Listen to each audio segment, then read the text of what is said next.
Welcome to new lesson. अगर आपने पहले कभी गूगल एड्स रन नहीं किए हैं तो आपको गूगल एड्स की कुछ टर्मिनोलॉजीज हैं जिसके बारे में आपको पता होना चाहिए।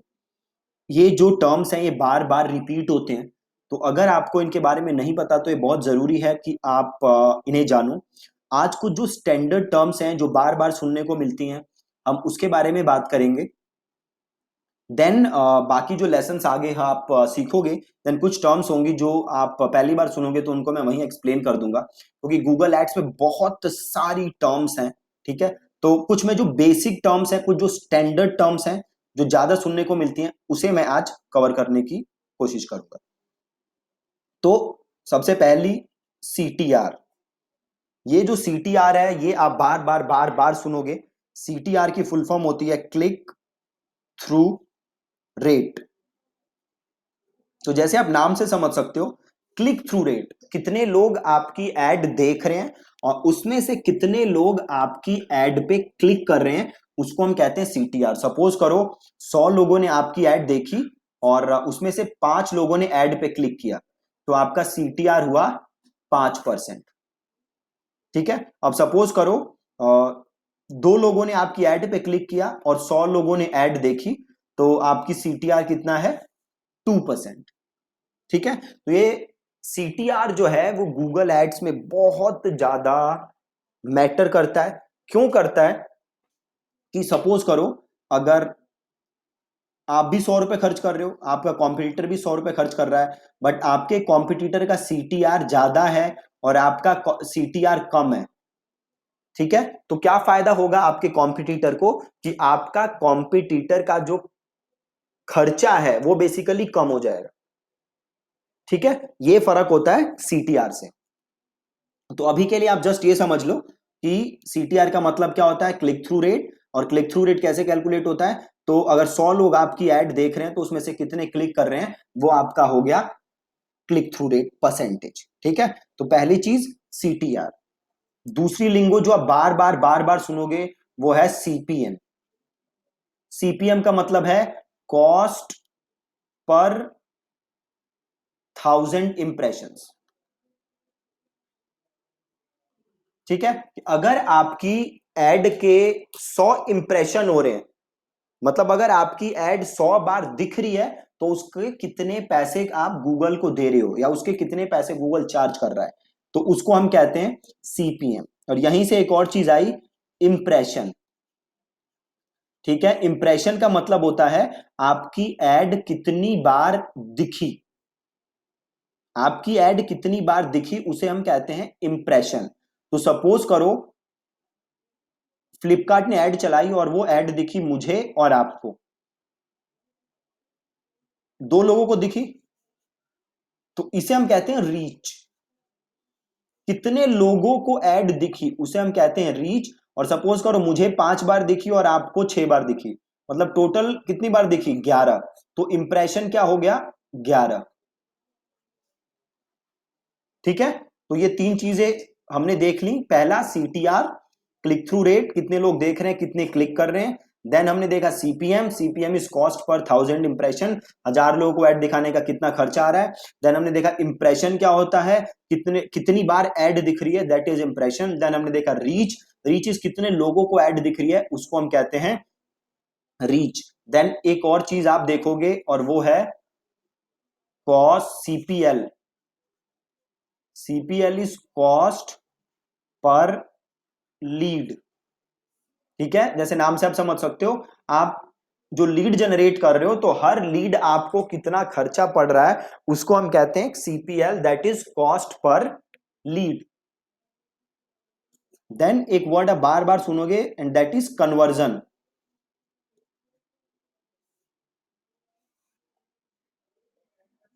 कन्वर्जन, अब कन्वर्जन क्या होता है? कन्वर्जन की कोई स्टैंडर्ड डेफिनेशन नहीं है। कन्वर्जन का मतलब होता है कोई भी इंपॉर्टेंट इवेंट या एक्शन। ठीक है, अब इसे ध्यान से समझो। सपोज करो आपकी वेबसाइट है और आपकी वेबसाइट पे आके कोई क्या बना? लीड। तो क्या ये एक इंपॉर्टेंट एक्टिविटी हो रही है? हो रही है, तो इसको हम कह सकते हैं कन्वर्जन। अब सपोज करो आपकी वेबसाइट पे आके किसी ने प्रोडक्ट खरीदा, मतलब परचेज, तो इसे हम क्या कह सकते हैं, अगेन कन्वर्जन। अब सपोज करो आपकी वेबसाइट पे एक बहुत ही जरूरी पेज है, बहुत ही कोई जरूरी पेज है, किसी ने इस पेज को देखा, तो इसे भी हम कह सकते हैं कन्वर्जन। ठीक है, अब कन्वर्जन जो है इसकी स्टैंडर्ड डेफिनेशन नहीं है, आपके लिए क्या कन्वर्जन है ये आप गूगल को बताते हो।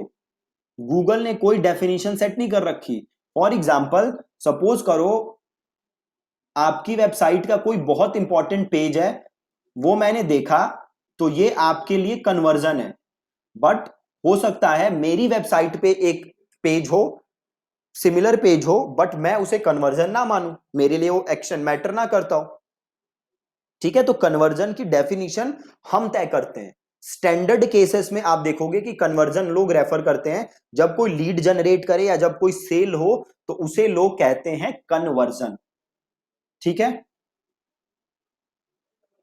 अब एक और चीज जो आपको बार बार सुनने को मिलेगी, तो अब तक हमने क्या क्या बात कर ली, अब तक हमने बात कर ली CTR, that is click through rate. Then हमने बात कर ली CPM, cost per thousand impression. Then हमने बात कर ली इंप्रेशन की, आपकी ऐड कितनी बार दिख रही है। देन हमने बात कर ली रीच की, आपकी ऐड कितने लोगों को दिख रही है। देन हमने बात कर ली सीपीएल की, CPL is cost per lead, कि आप जो भी लीड निकाल रहे हो आपको, तो पर लीड आपको कितना खर्चा पड़ रहा है। देन हमने बात की कि कन्वर्जन क्या होता है। देन एक चीज आपको मिलेगी सुनने को, वो है CPA. CPA is cost per acquisition, मतलब आप जो भी कस्टमर अक्वायर कर रहे हो उसके लिए आपका खर्चा कितना हो रहा है, उसको हम कहते हैं सीपीए। ठीक है जी, सीपीए किसे कहते हैं, जो भी आप कस्टमर अक्वायर कर रहे हो उसके लिए कितना खर्चा हो रहा है, उसको हम कहते हैं सीपीए। Then bid. ठीक है, बिड इज आप गूगल को कितने पैसे दे रहे हो, या फिर आप एक एक्शन के लिए कितना पैसा दे सकते हो, उसे हम कहते हैं बिड। जैसे आईपीएल में होता है ना, जैसे आपको युवराज सिंह खरीदना है तो लोग कहते हैं मैं 1 करोड़, 2 करोड़, 3 करोड़, 5 करोड़, तो that is bid. Similarly Google में भी आप बिड करते हो कि भैया मैं एक सेल के इतने पैसे दे सकता हूं, मैं एक लीड के इतने पैसे दे सकता हूं, मैं एक क्लिक के इतने पैसे दे सकता हूं, तो उसे हम कहते हैं बिड। ठीक है, हाँ, और एक बहुत ही जरूरी चीज है जो आप बार बार सुनोगे, and that is conversion rate. मैं बता नहीं सकता आपको how important this is. Conversion rate का मतलब क्या है, आपके वेबसाइट पे कितने लोग आ रहे हैं और उसमें से कितने कन्वर्ट हो रहे हैं। फॉर एग्जाम्पल सपोज करो मेरी वेबसाइट पे आए 100 लोग, और इन 100 में से 3 ने मेरा प्रोडक्ट खरीदा, तो मेरा कन्वर्जन रेट क्या है, 3%। ठीक है, या फिर सपोज करो मेरी वेबसाइट पे आए 5 लोग, सॉरी, मेरी वेबसाइट पे आए 100 लोग और उसमें से 5 ने प्रोडक्ट खरीदा, तो उसे हम कहते हैं 5% हो गया कन्वर्जन रेट। अब देखो एक सिचुएशन देखो, सपोज करो ये है आपकी वेबसाइट, आपने टोटल पैसे खर्च किए एड में 500 100 रुपए।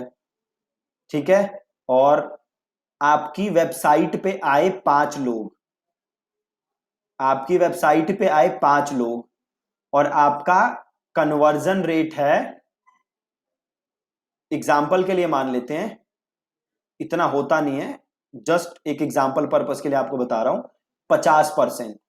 मतलब 100 लोग आए, 100 लोगों ने क्लिक किया, 5 लोग आए, और 5 में से 2.5 ने आपका प्रोडक्ट खरीदा। और सपोज करते हैं प्रोडक्ट है मेरा 100 रुपए का, मतलब टोटल कितने आपने रिवेन्यू जनरेट किए, 250। वहीं लगा लो मेरी वेबसाइट है, मैंने भी कितने खर्च किए, 100, मेरे पे भी आए 5, बट मेरा कन्वर्जन है से 20%। तो मेरे कितने लोगों ने प्रोडक्ट खरीदा, बस एक बंदे ने खरीदा। क्यों, 5 आए थे, खर्च कितने किए थे मैंने, 100 रुपए, 5 लोग मेरी वेबसाइट पे आए, 20% कन्वर्जन रेट, मतलब एक बंदे ने खरीदा, कितने का है एक प्रोडक्ट, 100, मतलब मैंने कितना रिवेन्यू जनरेट किया, 100, आपने कितना किया, 250, खर्च कितने किए, आपने भी 100, मैंने भी 100, बट आपने तो 250 कमा लिया और मैंने तो 100 कमाया। ऐसा क्यों? क्योंकि हमारे कन्वर्जन रेट, आपका कन्वर्जन रेट है 50 और मेरा है 20। मतलब अगर आप कन्वर्जन रेट को इंप्रूव कर लो तो आप अपनी एड की परफॉर्मेंस को एक्सपोनेंशियली इंप्रूव कर सकते हो। ठीक है, एक्सपोनेंशियली इंप्रूव कर सकते हो। और एक और चीज जो आप सुनने को मिलेगी आपको, एक बार देख लेते हैं दोबारा क्या क्या हमने किया है। सो CTR समझ गए आप, CTR क्या है, CPM आप समझ गए, 1000 इंप्रेशन के कितने पैसे लगते हैं। देन वी हैव रीच, कितने लोगों को आपकी ऐड दिख रही है। देन वी हैव इंप्रेशन, कितनी बार ऐड दिख रही है। CPL, cost per lead. Then आपने समझा कन्वर्जन क्या होता है, कोई भी इंपॉर्टेंट एक्शन उसे हम कहते हैं कन्वर्जन। देन हमने पढ़ा CPA, CPA is cost per acquisition. Then bid, आप कितने पैसे देने के लिए तैयार हो। कन्वर्जन रेट, कितने लोग आ रहे हैं उसमें से कितने आपके कन्वर्ट हो रहे हैं। ठीक है, देन हमने कन्वर्जन रेट का एग्जांपल समझा कि कन्वर्जन रेट एग्जैक्टली काम कैसे करता है। ठीक है, इसके अलावा आपका गूगल में और स्टैंडर्ड टर्म कौन से होंगे जो बार बार यूज होते हैं, तो यही बेसिक टर्म्स हैं जो आपको बार बार गूगल में सुनने को मिलेंगे। ठीक है, और जो भी स्टैंडर्ड और इसके अलावा जो भी टर्म्स आएंगी वो मैं लेसन्स में आपको साथ साथ समझा दूंगा, क्योंकि काफी सारी टर्म्स हैं जो कि अभी आपको समझाना आपको ज्यादा समझ नहीं आएगा, वो उसी लेसन के साथ या उसी कॉन्सेप्ट के साथ आपको समझ आ सकता है। बट ये कुछ स्टैंडर्ड टर्म्स हैं जो कि गूगल में फ्रीक्वेंटली यूज होती रहती है। ठीक है जी, so thank you so much for watching this lesson. कल के लेसन में हम और आगे बढ़ेंगे गूगल एड्स में। और अभी आई एम श्योर कि आप लोग में से ज्यादातर ने मेरा फेसबुक एड्स का कोर्स भी लिया हुआ है, तो आपको पता है कि हम एकदम स्क्रैच से स्टार्ट करते हैं। सो हो सकता है कि आप में से ज्यादातर लोगों को ये चीजें पता होंगी, बट काफी सारे आप में से लोग होंगे जिन्हें ये सब चीजें नहीं पता होंगी। तो मेरा गोल हमेशा होता है कि हम बेसिक से स्टार्ट करें और धीरे धीरे हम एडवांस चीजों पे जाएं, एडवांस स्ट्रेटेजीज पे जाएं, एडवांस कॉन्सेप्ट्स पे जाएं। क्योंकि अगर आपको बेसिक्स क्लियर नहीं है तो बिलीव मी ऑन दिस, आगे का आपको कुछ समझ नहीं आने वाला। राइट, अब लोगों को भ्रम क्या है कि भैया एडवांस चीजों से ही सब कुछ हो जाता है। फैक्ट इज, अगर आपकी बेसिक चीजों पे पकड़ नहीं है देन एडवांस चीजों का कोई फायदा नहीं है। प्रॉब्लम यह है कि हम में से ज्यादातर लोग या आप में से ज्यादातर लोग ऐसे लोगों की बातें सुनते हो यूट्यूब पे जो डेली 50 रुपए 100 रुपए एड पे खर्च करते हैं, जिन्होंने लाइफ टाइम में ही 1000 रुपए खर्च किए हैं, and then they are preaching about ads. उन्हें खुद आइडिया नहीं कि स्केलिंग क्या होती है, उन्हें खुद पता नहीं स्ट्रेटेजीज क्या होती है। ठीक है, तो हम एकदम बेसिक से स्टार्ट करेंगे और देन हम एडवांस चीजों पे मूव करेंगे। बट मेक श्योर कि आपके बेसिक्स एकदम क्लियर हैं, आपको एकदम चीजें पता हैं। अगर आपको वीडियो 2 बार देखनी पड़ रही है कोई प्रॉब्लम नहीं है, 2 बार देखो। बट अगर आपने बेसिक लेसन्स मिस कर दिए देन आगे आपको दिक्कत होगी। ठीक है जी, that's it from this lesson.